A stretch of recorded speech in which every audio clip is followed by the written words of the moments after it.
नमस्कार, मैं हूं आपके साथ अनुष्का राय और आप देख रहे हैं इंडिया समाचार। कई दशकों से चली आ रही परंपरा पत्रकार पुरोधा गणेश शंकर विद्यार्थी जी की जयंती मनाने जिला पत्रकार संघ के अध्यक्ष अजय सिंह भदौरिया के नेतृत्व में सैकड़ों की संख्या में सिविल लाइन स्थित रामा श्यामा मैरिज हॉल पहुंचे पत्रकारों ने सहभागिता दर्ज कराई। बता दें, गणेश शंकर विद्यार्थी का जन्म 26 अक्टूबर सन 1890 में अपने ननिहाल प्रयागराज में हुआ था तथा मूल रूप से जनपद फतेहपुर के हथगांव कस्बे के निवासी रहे। अनिल कुमार, इंडिया समाचार, जिला ब्यूरो चीफ, फतेहपुर। सभा की कोर कमेटी की बैठक थी जिसमें विधानसभा प्रभारी, विधानसभा संयोजक,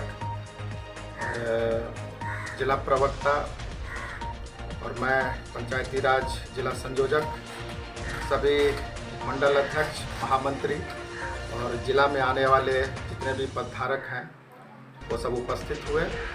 आज का मूल उद्देश्य 3 विषय पर फोकस रहा।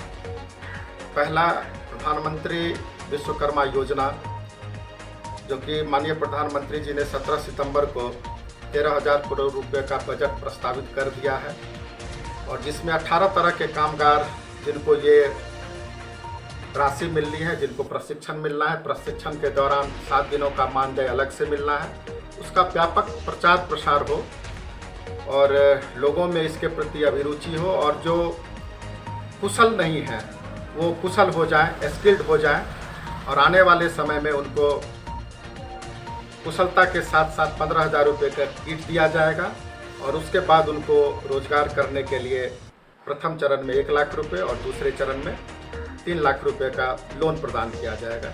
जिला स्तर पर इसकी कमेटी बनी है जिसमें डीएम इसके अध्यक्ष होते हैं और 6 मेंबर होते हैं। जो मेंबर हमारे जिलाध्यक्ष हैं और अत्यंत पिछड़ा मोर्चा के हैं और महामंत्री लोग भी हैं, तो उनके रिकमेंडेशन से होगा और इसको किसी सीएसपी पर जा कर के ऑनलाइन करना है और ऑनलाइन करके सत्यापन पंचायत के मुखिया से कराना है। यदि पंचायत के मुखिया में दिक्कत होती है तो जिला स्तर पर जो कमेटी है उसमें से कोई मेंबर हस्ताक्षर करेंगे तो उनका ये पारित हो जाएगा। प्रथम तो ये रहा। दूसरा, हमारे भारत के यशस्वी गृह मंत्री माननीय अमित शाह जी का कार्यक्रम मुजफ्फरपुर में 5 नवंबर को है, जिसमें भागीदारी है तो विभिन्न मंडलों में आज पूरे जिला स्तर पर समस्तीपुर जिले के सभी मंडलों में ये कार्यक्रम किया गया, जिसमें उनके स्वागत हेतु उनके बातों को और प्रधानमंत्री माननीय यशस्वी प्रधानमंत्री जी के कार्यक्रम को जो विगत उन्होंने 9 से 10 साल के भीतर किया है, इसको जन जन तक पहुंचाने के लिए हमको टिप्स देंगे, उसमें हम लोग की भागीदारी करनी है। और अंत में बूथ सशक्तिकरण जो हमारा प्रयास वर्षों से रहा है, हम लोगों ने मंडल स्तर से लेकर शक्ति केंद्र स्तर और बूथ स्तर और उसके बाद पन्ना प्रमुख, पृष्ठ प्रमुख तक पहुँचे हैं। तो आने वाले समय में हम लोग जन जन से मिल रहे हैं और आने वाले समय में संगठन को हम इतना मजबूत कराएंगे जो अग्रिम 40 सीट लोकसभा में कैसे प्राप्त हो उसकी रणनीति हम लोग अभी से ही तैयार कर लिए हैं और यही मील का पत्थर साबित होगा। यदि हम लोकसभा में ये कामयाब होते हैं तो ये इसका असर बड़ा ही वैचारिक रूप से और बहुत गहन रूप से विधानसभा जो 2025 में होगा उसमें भी प्रभाव डालने का काम करेगा।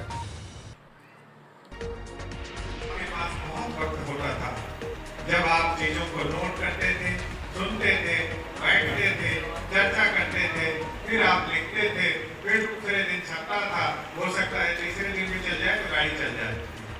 अब तो मिनट मिनट का हिसाब है, लेकिन उस एक में आजकल हम सत्य बात करें उस रेस में हमारे ढेर सारे ऐसे बंधु हैं जो कहीं ना कहीं रास्ते से भटकाव की तरफ भी चले जा रहे हैं। आज ये जो अवसर है, जो जन्म दिवस हम मना रहे हैं, ये जो भी दिवस इस प्रकार के हम मनाते हैं, उसकी सार्थकता तभी है जब इसमें उस बिंदु पर भी सेमिनार हो कि चैलेंज क्या है, कहां पे कितनी रिपोर्टिंग ऐसी हुई जहां पर जो समाज के लिए वो कल्याणकारी नहीं की, कुछ चीजों को नजरअंदाज किया जाना चाहिए था जो नहीं किया गया, कुछ चीजों को उभारना चाहिए था जो नहीं उभारा गया।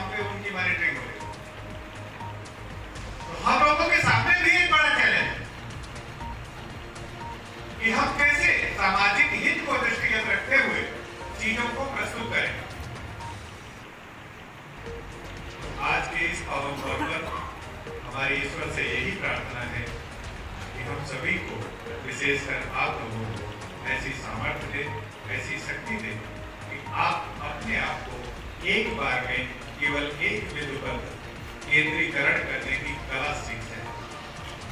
कई पत्रकार बंधु ऐसे हैं जो हमारे संपर्क में बहुत लंबे टाइम से हैं, आज बड़े बड़े ऊंचे प्लेटफॉर्म पे हैं।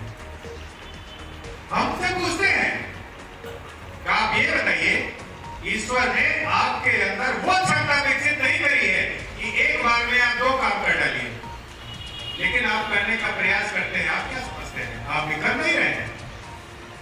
क्यों नहीं मुस्कुराहट आती? सुबह उठ के बैठते हैं आप चेहरे पर, क्यों? क्योंकि हम एक तरफ भोजन कर रहे होते हैं, दूसरी तरफ फोन में भिड़े होते हैं। एक तरफ हम सोशल मीडिया को कर रहे होते हैं, दूसरी तरफ यहाँ मीटिंग में बैठे होते हैं। एक बार में 2 काम कर ही नहीं सकते मान्यवर। तो इस चीज से हमें अपने आप को थोड़ा सा विचार करने की आज के इस पावन पर्व पर बहुत ही ज्यादा जरूरत है। और ये जब हम करने लगेंगे तभी हम निर्धारित कर पाएंगे कि जो हम रिपोर्टिंग कर रहे हैं वो हमारी रिपोर्टिंग समाज को किस दिशा और दशा में ले जाने के लिए कारगर हो रही है। शेष आप सारे लोग अत्यंत बुद्धिमान और विद्वान हैं। आज के इस पूरे पर्व पर पुनः